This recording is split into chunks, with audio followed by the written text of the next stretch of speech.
최근에 국민의힘이 민주당을 오차 범위 밖에서 앞선다라는 여론조사까지 나오면서 여론이 좀 크게 술렁술렁하고 있는 것 같습니다.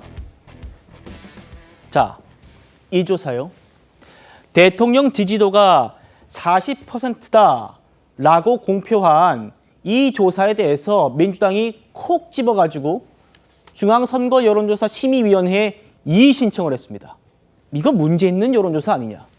그런데요, 여론조사 심의위원회 여심위에서 기각을 했습니다. 문제 없는 조사라는 겁니다. 설 변호사님. 네.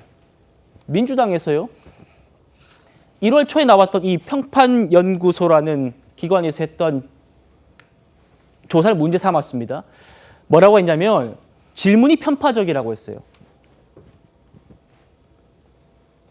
대통령 체포영장에 대한 불법 논란에도 공수처가 현직 대통령을 강제 연행하는 것을 어떻게 생각하느냐. 이거 문제 있지 않습니까? 특정 대답을 유도하는 식의 편파적 설계입니다. 라고 민주당이 이의 제기를 했는데 여심위는 문제없다 기각했습니다. 그런데 제가 쭉 봤거든요. 이 여론조사. 앞서 보셨던 대통령 지지도가 40%가 나왔다는 조사는 이 문항과는 상관은 없어요. 1번 문항이었고 이게 3번 문항이란 말입니다.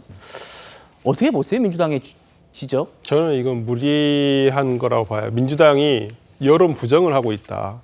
여론조사에 대해서 이게 항상 이걸 부정하는 쪽은 항상 여론 지형에서 자기가 불리하다고 생각했을 때 항상 부정하거든요. 뭐 이건 민주당뿐만 아니라 국민의힘이 잘못 나왔을 때 국민의힘도 똑같은 얘기를 했었어요. 이걸 굳이 민주당에서 똑같이 이런 식으로 받아들일 필요가 있을까? 그냥 여론조사는 여론조사 결과대로 어떤 그 자료를 참고하면 된다고 봅니다. 그러니까 최근에 뭐 몇 퍼센트가 나왔냐, 뭐 이 숫자는 별로 중요하지는 않고요. 제가 봤을 때는 각 여론조사마다 숫자는 다 틀리기 때문에 근데 최근에 어떤 그 추세 이런 걸 좀 살펴봤을 때는 명확한 것들은 있지 않습니까? 특히나 지금 민주당이 문제를 삼았던 아까 그 여론조사를 보면요.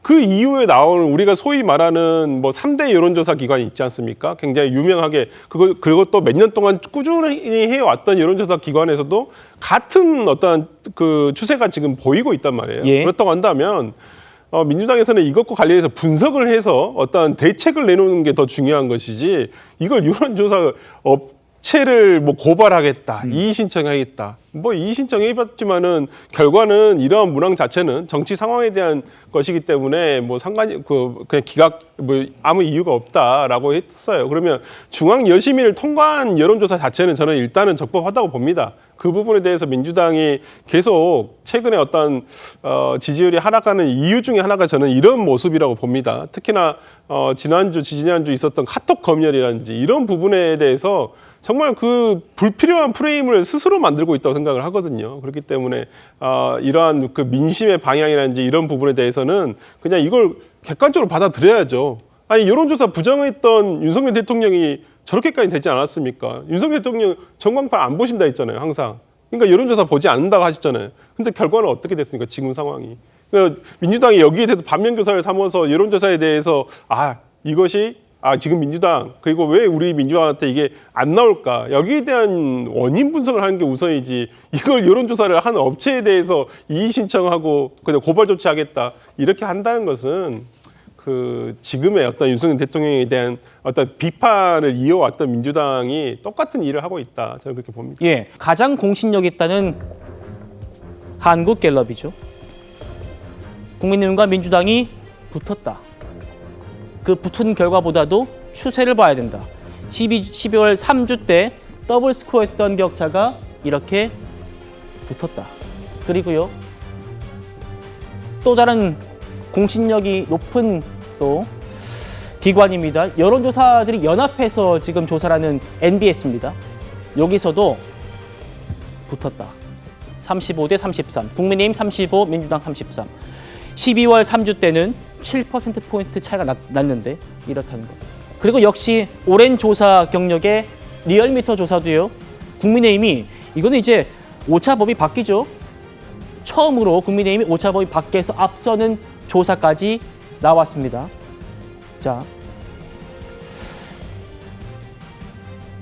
민주당은 대통령 지지율이 40%가 나온 곳을 지금 잘못됐지 않느냐라고 기관에다가 심의 요청하고 또 고발까지 하겠다고 하는데 이 정도면 보수층 과표집이라고 단언할 수는 없는 거 아닐까요? 중도층이 좀 움직였다고 봐야 되지 않을까요? 결론부터 말씀드리면 저건 민심인 겁니다. 민심이다. 그렇기 때문에 민주당이 겸손하게 받아들여야 되고 반성해야 되고 여기에 대해서 우리가 어떤 잘못을 했고 어떻게 국민들에게 마음을 다시 얻을지를 고민해야 되고 지금 당내에서 이런 분위기가 팽배하다는 점을 먼저 말씀드리고요. 근데 이제 최초에는 좀 그랬죠. 논리적으로 한번 생각을 해보세요. 대통령이 직무정지 당하기 전에 2년 반 동안은 지지율이 어땠습니까? 계속 사실상 바닥을 쳤잖아요. 20%대, 어떤 건 10%대로 내려간 것도 있었던 걸로 제가 기억을 해요. 그런데 대통령 직무가 이제 정지가 됐습니다. 그런데 40%로 올랐다는 거예요. 그런다면 대통령은 일을 안 해야지 지지율이 오른다는 얘기입니까? 이건 너무 슬픈 얘기 아닙니까? 그렇기 때문에 민주당은 최초에는 대통령의 어떤 지지율에 대해서는 조금 받아들이기 어렵다라는 생각을 좀 했었습니다. 하지만 정당 지지율은 또 다른 문제인 거거든요. 그래서 저희가 처음부터도 사실 이 추이에 대해서 상당히 예민하게 받아들이고 당내에서 긴장감이 팽배해 있습니다. 그래서 여기에 대해서 우리가 지금 전략적인 수정이 필요하다라는 것을 저희가 절실하게 깨닫고 있고요. 그럼에도 불구하고 조금 자세히 해석을 해보면 그런 것 같아요. 어쨌든 비상계엄은 잘못됐고 윤석열 대통령은 탄핵이 될 것 같다. 그러면 조기 대선이 열릴 것 같은데 지금 입법 권력을 가지고 있는 민주당에게 행정 권력까지 넘어간다고 하면 과연 우리 사회에 제어 장치가 있을 것인가에 대한 불안감이 저는 중도층에게 있다고 봅니다. 그래서 여기에 대해서 경고를 하고 있는 거예요. 그렇기 때문에 민주당이 비상계엄으로 인한 이 혼란을 앞으로 지금 더 벌리는 것보다는 하나씩 수습해야 된다. 저는 그렇게 생각을 하고 마지막으로 자꾸 한동훈 대표와 관련된 뭐 사살 뭐 이런 거와 관련해서 김어준 씨와만 가지고 얘기를 하는데 그렇지가 않습니다. 제가 알기로 여기 보수 그러니까 국민의힘 소속이고 한동훈 대표와 가까웠던 이 신지호 전 의원 같은 경우도 뭐 전화 한 통을 받았다 뭐 이런 얘기 하셨어요.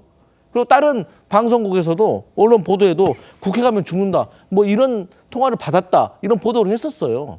그렇기 때문에 이건 꼭 마치 김어준 씨만의 의혹 제기는 아니다 이런 점을 말씀드리겠습니다. 알겠습니다. 리얼미터 여론조사 좀 계속해서 살펴보겠습니다.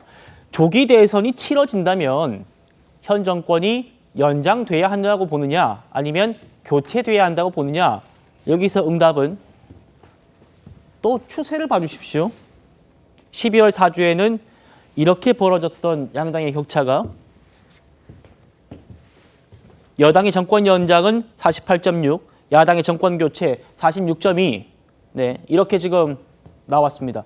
민주당은 이런 추세도 못 믿겠다는 건지 아예 여론조사를 검증하는 특위까지 만들겠다 이런 입장입니다. 국민의힘 반응도 살펴보시죠. 여론조사 특위를 만들기로 했습니다. 여론조사 왜곡 혹은 조작 관련된 검증 결과 의심이 되거나 문제가 있다고 저희들이 판단되는 것에 대해서는 중앙선거 여론조사 심의위원회에 의뢰를 하거나 민주당 입맛에 맞지 않으면 언론도 탄압하고 포털도 탄압하고 여론조사도 탄압하겠다는 것입니다. 여론조사 탄압은 모두 국민의 일상과 생각을 검열하고 통제하려는 민주당의 독재 본능에서 비롯된 것입니다. 민주당은 나치처럼 언론을 탄압하며 대한민국의 공권력을 나치의 게슈타포처럼 정치적 숙청의 도구로 전락시켰습니다.